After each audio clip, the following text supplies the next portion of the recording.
Long before the first student or teacher arrives, our school custodians are in all our buildings in the Wareham Public Schools. They unlock doors, adjust the heat, and turn on the lights. They prepare our schools for the arrival of our students and staff each and every day. They ensure our buildings are clean, safe, and secure. Today, I'm with Jamie Andrews and Ed Batterton. Ed has worked with the Wareham Public Schools for 22 years as a custodian in several buildings and is currently working in central office and the co-op. Jamie has been employed in the Wareham Public Schools for 8 years, and for the past 2 years, he's been served as president of the ASME Council Local 30. Gentlemen, thanks for being here with me today. It's a pleasure. Thanks. Great to be here. The role of the custodian is so vital to the smooth operations of schools. Yet so much of the work begins before anyone else arrives and ends long after everyone goes home. Jamie, can you walk us through what a typical day at the schools might look like? Yeah, it starts at about 5:30 a.m. where you're unlocking the doors, turning the heat on, making sure all the lights are on, just getting the school ready as far as getting ready when the kids start showing up at 7:30. So in the morning you might have some extra time to do some painting, do some extra rug cleaning, something to make sure that when the kids and staff come in that everything's ready to go.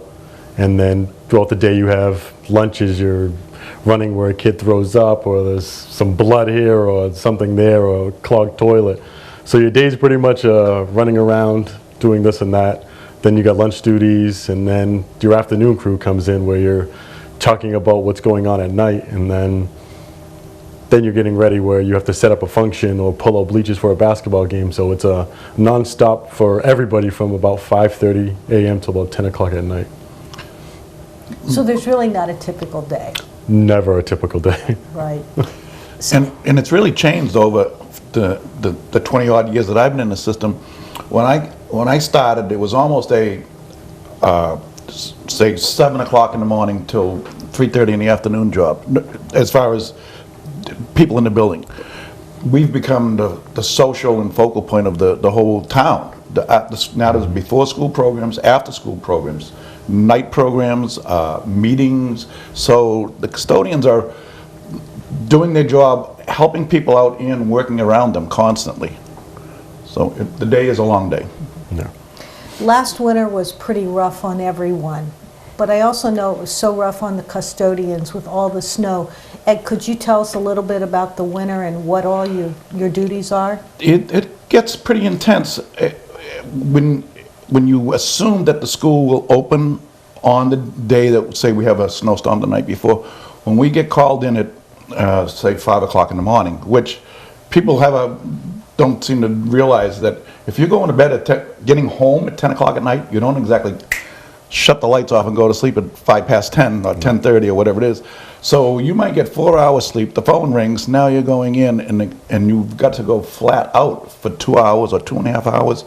We might even still be tidying up as the buses are pulling into the school. Mm-hmm. And then of course last year we had those humongous storms that just never went away. So, two or three days of school off. Those are 2-3 days of just snow blowing and shoveling. And you take a school like mine with the outside stairways, that is physically exhausting because you can't snow blow and scrape. It's every shovelful of all those 6 outside stairwells that are big stairwells. So it can be intense. Okay. And people think that schools stop in the summer. And we know that summer is probably one of our busiest times, especially in the life of a custodian. So can you share a little bit about what the summer looks like? The summer starts from when the last day of school, when the last kid leaves. It's just all the way pedal to the metal. We're taking rooms out, we're moving teachers, we're cleaning stuff from lights to the floor, and we're moving furniture out. And then we have to realize that a week later, the summer program starts, which is in most of the buildings, where they're coming in, so then you have to make sure it's safe for the kids to walk by. So then you're cleaning a room, you're stripping it, it all looks beautiful, you put it together, and then you have to move the kids back in there, and then you got to do it all again. So it's just 2 months of probably the hardest work that we do all year. I think people would be, the average citizen would be impressed with the teamwork. We go into a room, or maybe 2 rooms, we split but everybody has a job. They don't realize every piece of furniture gets cleaned, sanitized. We have 2 carts with cleaning solutions and with tools. So if the legs are wobbly or whatever, before it goes out into the hall, it's got to be cleaned, repaired, and set to come back in when the rooms. So we might do one side of a hallway, 5, 6 rooms, whatever it might be. Everything is done while people move to the next room to start cleaning furniture.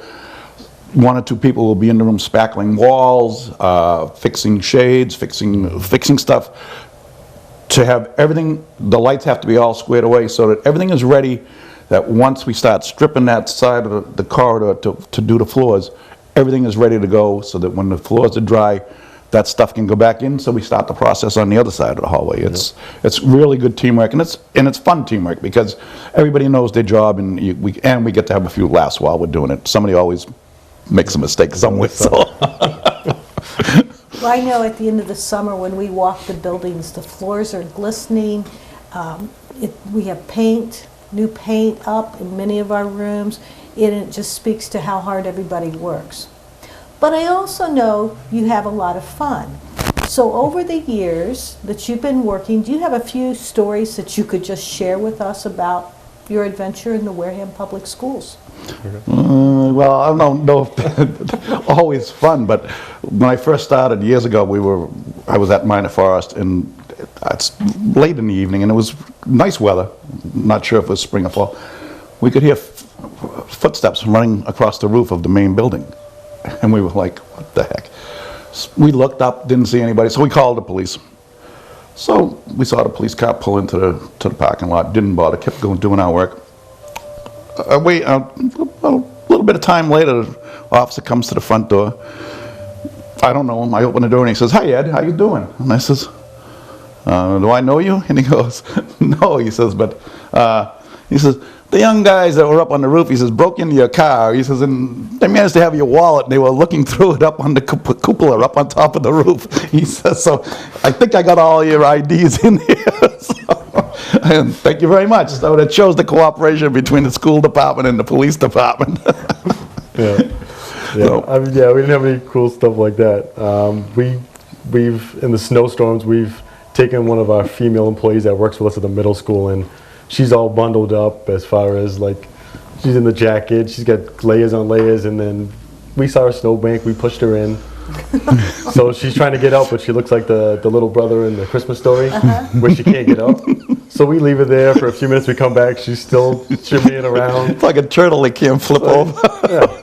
When she didn't figure it out, she couldn't really move, so then we have to pick her up. But little stuff like that, where you have to have fun, otherwise the work it's so much, you don't want to drive yourself crazy. So you got to have fun, laughs. That's what we all seem to do. That's great. I know this past storm on Sunday I went, and it was probably about 10 o'clock. People were already working. Schools were cleaned. It was fabulous. There was no worry. Well, we do know what our obligations are. The schools have to open. They have to be safe. They have to be. We can't have kids slip and slide and whatever. So, to be honest with you, we do get a phone call. But even if we didn't, when there's snow on the ground, we know we're going to be there. So it's a done deal, per se. Everyone in the custodial staff works so hard, and we are so grateful for all that you do, because you really make sure that our schools are clean, they're safe, you address problems. We're just very lucky. Well, if I might interject, Dr. Peter Koval interviewed me and hired me some 20-odd years ago, and when we were done with the process, he pulled me aside and he just said, "Ed," he said, "I know you've been working part-time, subbing." He said, "I know you can clean and you can do the stuff that we need." He said, "But you just remember that you're a face to, with your shirt on and whatever, you're a face to everybody that comes in the door." And he said that the staff, the children, the children's parents, you've got to remember that, meet them with a smile. If they have a question or if they have a problem, help them out. And fortunately, I'm one of those type of people that I kind of enjoy that. So it's like, Well, thank you. It makes it's a lot easier to work with a smile than work with being aggravated all the time. So just help them out and go with the flow. I agree with that. And you have to. Especially, and I'm sure Jamie, when he fills in a lot, well, during days, he must have the same thing with people, contractors coming and going. Like he was saying about people getting, teachers need stuff that in the middle of the day that you don't expect it, something comes up. Well, you might have to leave this job and run to somewhere else and go grab something. I mean, if they need a screen or something to run a classroom, you got to get it for them. That's what we're there for. Yeah. Well, as you can see, this is really a family. And I'm so happy to bring you our first edition of the Viking Tales. Stay tuned for the next edition, but this one is a wrap.